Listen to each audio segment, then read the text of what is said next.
Our today's guest is Johnny Campbell from Social Talent. And we will talk about what's the future learning stack of TA experts, what are the future skills of modern recruiters, and why is reskilling the future of recruitment.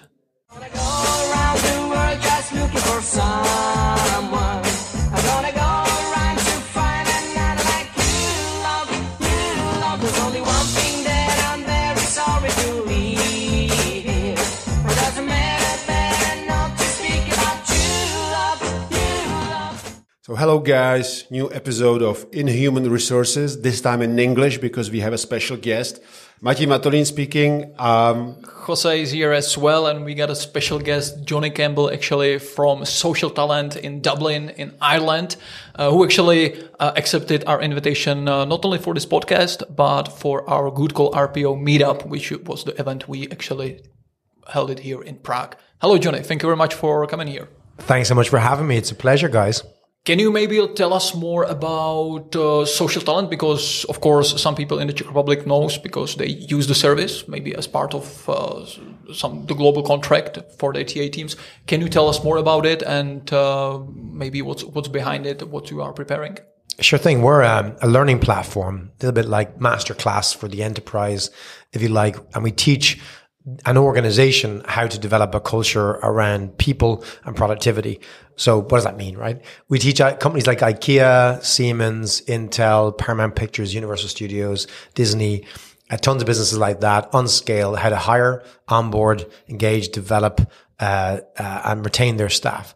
That is learning for recruiters. It's learning for leaders. It's learning for interviewers. It's learning for HR folk. And it's very targeted on talent. How do you embrace talent, bring them in, keep them, retain them, develop them, lead them.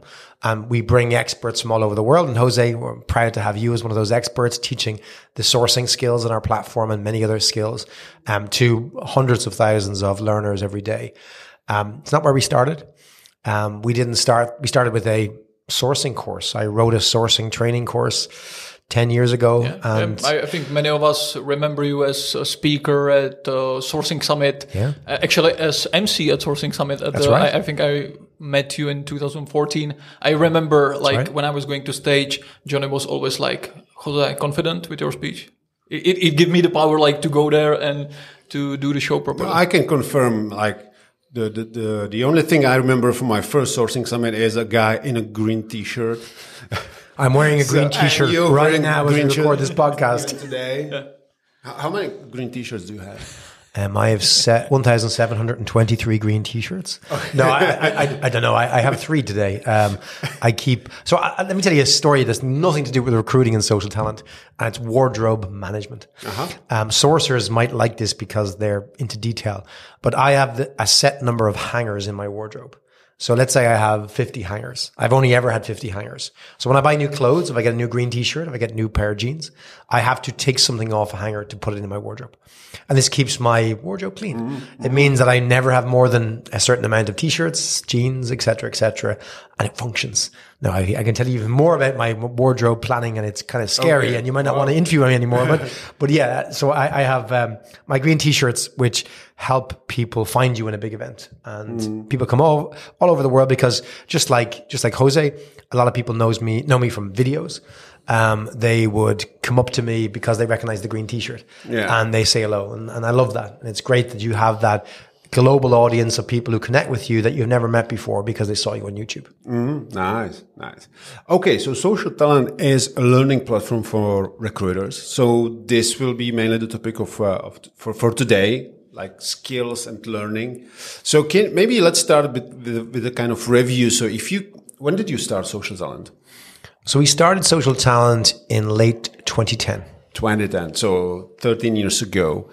12.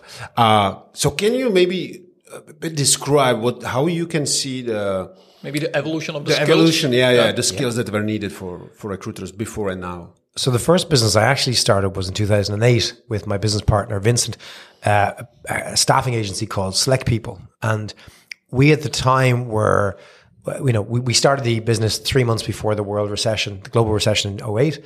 And then to survive, we had to find a way to recruit that was different to what everyone else was doing, because nobody was using a staffing agency in 2008, 2009. And I had been a recruiter for 10 years and I was recruiting like everybody else was, which was run an ad, wait for the responses, filter them, and then present them to your clients. And that wasn't going to work. And you weren't going to get paid for that. And I wasn't going to be able to feed my children. So that was the same time that LinkedIn, Facebook, Twitter were blowing up. So Facebook had just come out of the universities in 2007. Twitter was gaining traction. More people were on LinkedIn, but no one was using it really for recruiting. And I saw an opportunity to use these social media tools as a database. And I searched to see how could I use the internet as my database, because I was working in a porta cabin, like a small mobile hut that a crane lifted into my back garden. And I was online on Skype to my business partner, and we were recruiting for banks and insurance companies all over the world. And we had to find talent, and we didn't have a database. We had to use the internet as our database. So we taught ourselves how to hack these tools. And lots of people were trying that at the time, but they were trying it without needing it to work. They had another way of earning money. I had to make it work for it to earn money. I literally could not afford to pay the mortgage unless I found somebody on Twitter or Facebook or LinkedIn. And after a couple of years, we realized that's what was going to make us different. It wasn't hiring more people doing that. It was teaching the world how to do that, because we couldn't find someone to teach us. And we figured other companies would eventually use these tools to hire or source talent.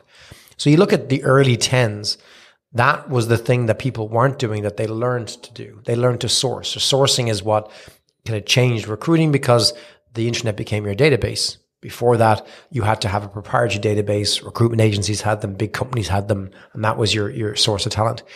So that was the kind of early evolution. And then recruitment marketing evolved a little bit after that. How can we distribute our jobs initially, which didn't really work, but then our employer branding, which became a thing in the mid-10s, if you like. And that was that decade to me. That's what recruiting was. And they were the big changes. And at the time, I developed a recruiting training course, a sourcing course that took 6-7 hours to complete in a classroom at the time. And as more people learned those skills from us and from other organizations like Recruiting Academy and others, we realized that the needs changed.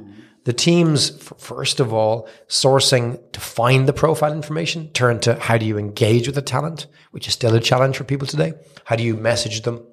How do you write great emails, have great phone calls? What's your selling technique? So selling became the thing. And then it evolved into other areas and other topics. And it became a little bit more complex. And so we started delivering training to all of recruiting, every role in recruiting as the roles developed and more specialisms developed. And then from there, we started looking at other people involved in recruiting, hiring managers, interviewers, HR folks, and we trained them. And now we train HR people who onboard. We train managers how to manage, lead, develop, retain these talents. So what we've done is expanded from being a recruiting training solution to being a talent training solution across an enterprise. And it's not very clever. It's just following what the market did. The more sophisticated, larger teams, they just moved on to more problems. And what we've tried to do is follow those challenges and solve them with those clients. I think that's correlated with the things you were actually presenting at our event, that hiring is everyone's job.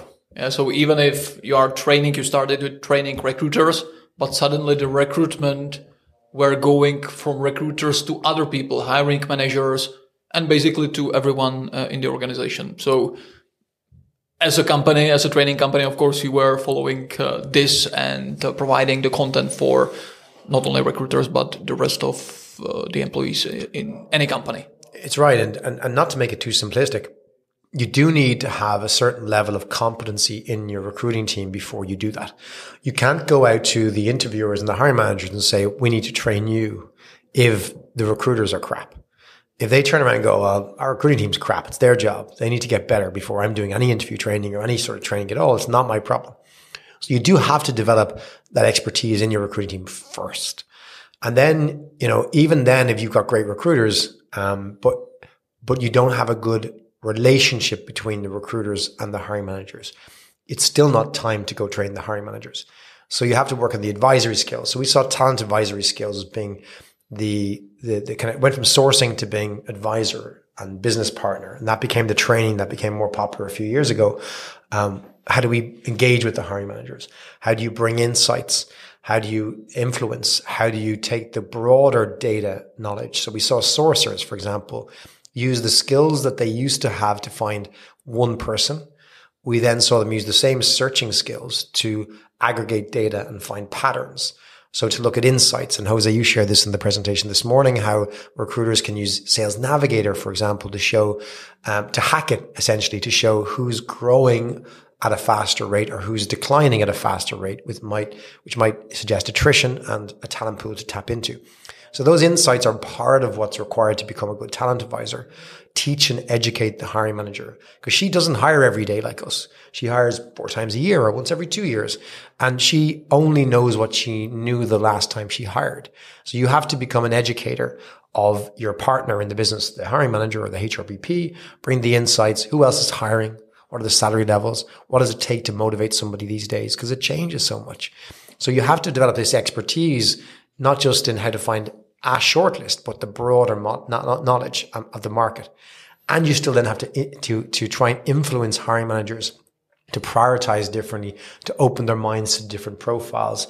So using the data, you might use that data, for example, to persuade them that they drop 1 or 2 of the requirements that are on the original spec, because then together you can find a better shortlist, or it's easier to find talent that would perhaps be interested in your organization. So that advisory skill became the dominant skill, I think, after sourcing, even though some of it relied on sourcing techniques to be able to influence and advise. But you saw more people trying to do that and saying it's more important to influence now, because it doesn't matter if we can, how good a sourcer we are. If we cannot persuade the hiring manager to change her requirements, to think differently, to prioritize different things, then it's ignoring the realities of the talent market. Okay, yeah, sounds great. Can you say like what trainings are mostly in demand? So for what skills? So I mentioned being a talent advisor. That's a very popular topic for many, many people. Where 5 years ago it was, how do you teach everyone to source? More teams are sophisticated. You have expert sourcers, and you then teach them how to source in different ways, and you develop their skills, typically in more candidate-facing type skills. How do you reach the talent, find the talent? How do you message them, engage them, all those things. And then you've got folks who are much more business oriented. So I need to focus on how I partner with my hiring managers, my team. How do I build the right assessment process to identify talent with this skill? What does that look like? How do I structure the right comp and bends for someone like this? There's a lot more involved that's business related. And you find that there is that split between the skills of somebody who's candidate facing and the skills of someone who's business facing. Business facing tends to be more soft skills, influence, understanding, motivation, etc., persuasion, decision making.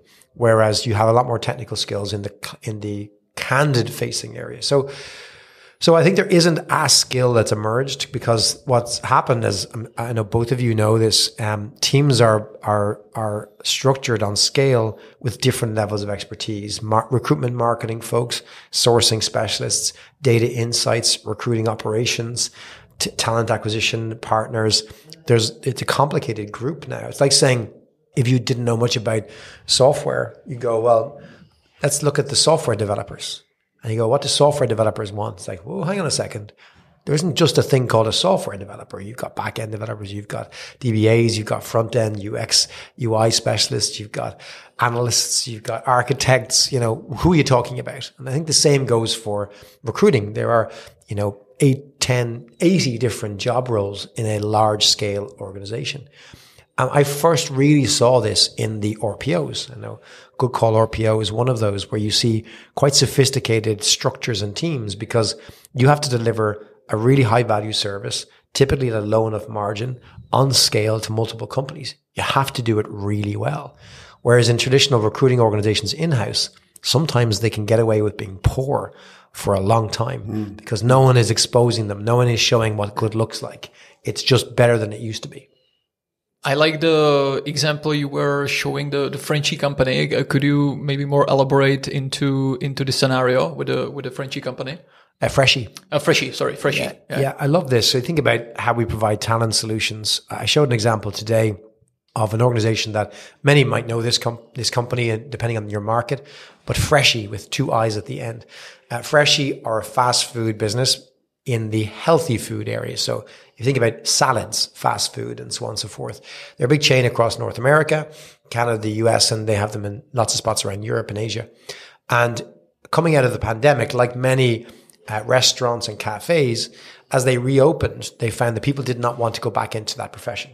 One, they'd found other jobs, remote working, that they could move into. And second of all, they didn't want to be in customer facing roles because they were still nervous about the pandemic and getting COVID. And it didn't really matter how much you paid people. And in the example I'll use in Canada, in Montreal, Freshii were paying $15 an hour Canadian to customer service staff, cashiers at the desk. So you walk up, hey, what can I get you? I'll have a salad, please. What would you like in your salad? Et cetera, et cetera. So Freshii started piloting a new system called Percy. And Percy is, imagine an iPad sitting on a stand at the counter. And when you walk up, there's nobody behind the counter, but there's an iPad there at your eye level. And in the iPad, there's a person. And they say, hey, Jose, how are you? Actually, a real person. A real person on the other end of the line going, hey, how are you? And you go, I'm good. What can I get you? Like, a salad, please? No problem. What would you like in your salad? I'd like chicken and I'd like sweet corn. And you describe what you want. They're going, no problem at all. Can I get you a water? Sure, I'll get a water. No problem at all. Anything else I can help you with? Would you like to try our specials? Sure. Great, no problem. Is that everything? Yes. Okay, would you like to pay by card? Yes. Please tap the machine just there on your right-hand side. And you're looking around going, how do they know it's on my right-hand side? And you tap the machine, they go, no problem. Your order will be ready in 2 minutes. Just step over to the left there and wait, and we'll call your number. And this person was somebody in Nicaragua, or it could have been somebody in India, because Freshii essentially used Percy to outsource the hiring challenge to a market where you could get somebody at $3.75 an hour with great English and great customer services skills to sit in front of a computer screen in an office, or maybe even working from home, who could serve your person buying their lunch in Canada. And you see this kind of innovation. I think this is where we're going, where the recruiting solutions we need to provide to businesses these days aren't necessarily, what did you hire last time? How can we help you hire for someone just like that? It's saying we need somebody, you want somebody who's a person to serve your people in the store. And our insights, let's say, suggest that there is nobody in the market. You will not be able to hire for these people unless you pay them $30 an hour. And the organizations go, well, we can't pay $30 an hour. We'll go broke. Okay. So as long as we keep it below 15, we need to come up with solutions. And maybe they're saying we don't want an automated machine like McDonald's. We want a real person to talk to our customers. And you go, great. I can find somebody in a different market where it isn't difficult to get people for the right price. I don't have to make them stand in front of customers and risk getting COVID. So you look at those kind of solutions. And I think it's that kind of thinking that we need from recruiting, which is, what's the actual problem? Is it to have somebody go work in that store for $15 an hour? Or is it to make sure there's a real person serving the customer? Because that's a different challenge to solve for. I think this is a brilliant example because you can imagine, like, there are actually hotels or hotel chains, they cannot actually provide a service because they don't have any staff. Yeah, so they need to downgrade actually their level of service or hours of servicing. Imagine that we would open like a new restaurant or whatever. We would have problems finding staff here as well. Well, I'll jump in on that. You mentioned hotels. In May, I stayed in Vegas. I went to Vegas, stayed in the MGM for the Unleashed conference. First time in the US in 2.5 years. And I've stayed in the MGM before. It's the third biggest hotel in the US by rooms. It used to be the biggest hotel in the world by rooms. It's massive, right? And like most industry, companies like that in that industry, really hard to get staff at the moment, okay? But MGM, how do you think I got into my room? On your own. Well, no stuff involved. So what's your process of, so Jose, you brought me to the hotel here last night. How did I get to my room? How did I get from your car into my bedroom? There was obviously a receptionist handling all the payments and card and everything. Yep. And I guess at MGM, there was nothing like that. You kind of check in over something like at McDonald's or a kiosk. You download the app from your home country, put your reservation number in, and when you arrive at the MGM, it pops up that morning what room number you've been assigned. You go up to that room, you push your phone against the door handle, and the door handle opens. And that's how you So get not into your even room. kiosk. It's totally No kiosk, no technology in the MGM, no receptionist to check in, no massive big line that you normally find in American hotels. And then when I check out, I leave my room, I open my app and say, I have left my room, I clear my bill, and my room key no longer works, and somebody else can use that. And housekeeping know instantly that I've left the room, they can now use that room. So they've used technology to solve the problem and take people out of the equation. But it's a much better service. Because you look at, the MGM are trying to save money and Freshie are trying to save money, but the service is better. It's faster. It's more efficient. I love that self-serve, and everyone carries a phone. Now, if I didn't have a phone, I could queue and get a room key, but that's maybe 1% now of their guests. So you see how the solutioning is it's solving the problem, improving the service, reducing the cost. That needs to be where we are. It's solving the talent problem, not necessarily just looking at the recruiting. That was actually the question from today. If these technologies, if we are losing the human face approach, but imagine yesterday at your hotel, because of the human approach, we were actually waiting in line for the human approach. At MGM, you got the app, you are going straight to your room. It's faster. So then for you, it's more convenient. So maybe in this case, the human approach, actually human facing approach might be actually hurting actually the user experience. So sometimes people are, let's say, afraid of the robots, AI, they need humans. But I think in their heads, they don't want humans sometimes because the process can be way straightforward. Yeah, I can give an example from today. I went to a restaurant, and when I was leaving, I just used an app and a QR code. I could see my bill, select the items that I ate, and then you decide what the tip. Yep. Apple Pay, you just click and you go away. I love that. It's done. Yeah. And someone can say, but restaurant is about the human touch. I think at the beginning, yes. I want to see the waiter to come and maybe advise and tell me hello and please get seated and so on. But when I pay the bill, I can do it by myself. I don't need anyone. Nothing is more frustrating than waiting to leave to pay. I have left after 15 minutes going, I'm not paying because I've tried to pay and I've had a great meal and a great experience, but then I become so frustrated because it took so long to pay. Yeah. But you think about recruiting, right?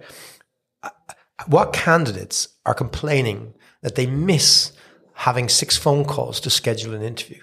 I used to love when people would ring me and I'd have to ring them back and then ring again and we'd ring somebody else. No, you get an email and you pick the slots, you confirm it, and it's automated, and it sends you the instructions. Like that kind of automation exists in recruiting.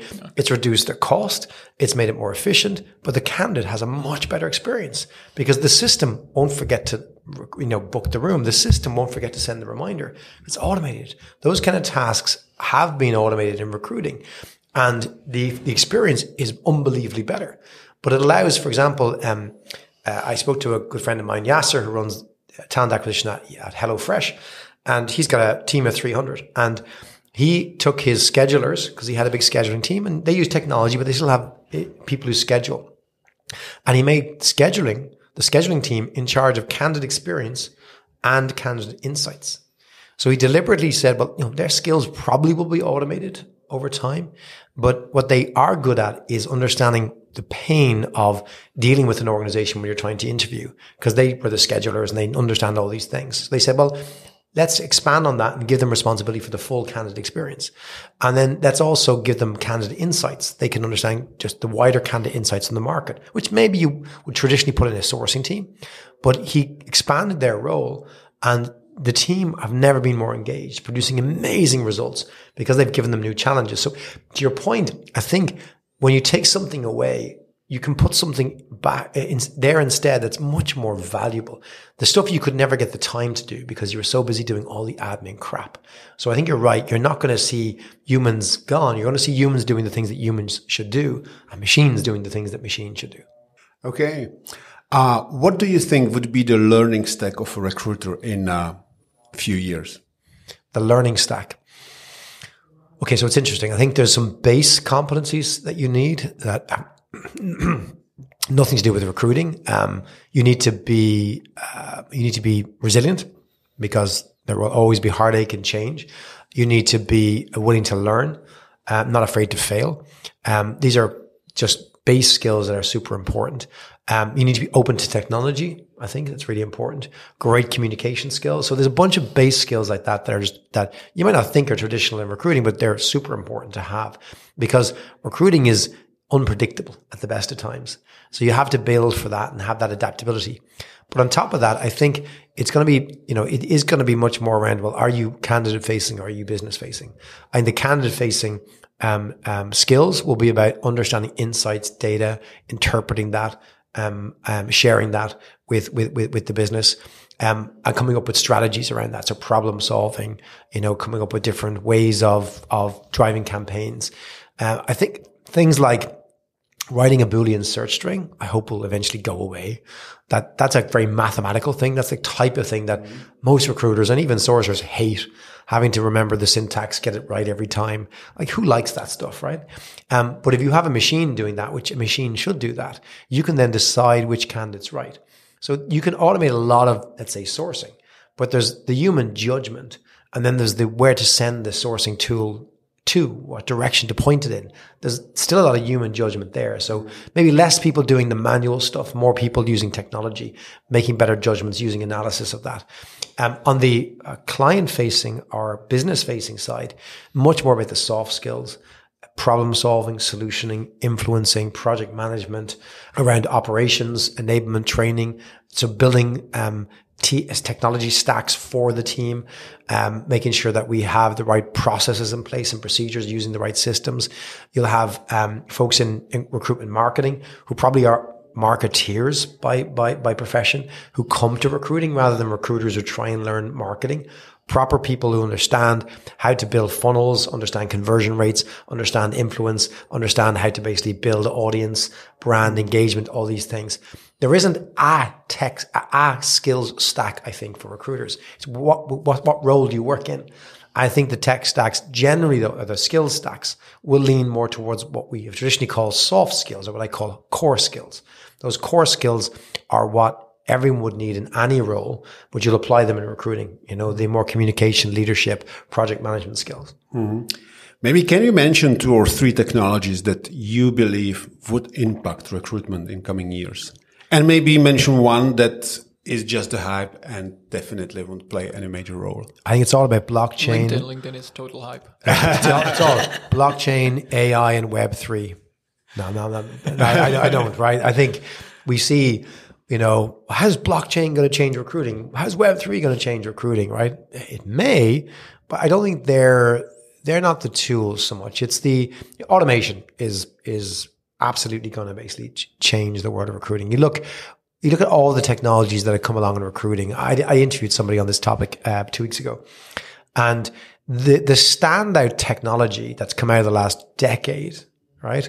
It's kind of boring, is the recruitment CRM.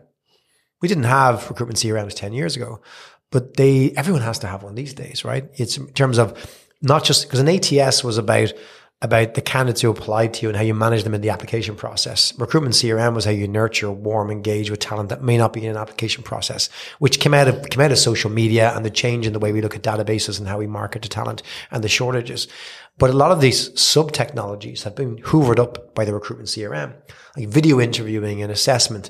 They just all exist in the recruitment CRM for the most part these days. So I think a lot of technology gets sucked into like a mega system.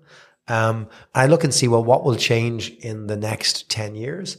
I think the move towards more soft skills will require changes in how we search, identify, and assess talent.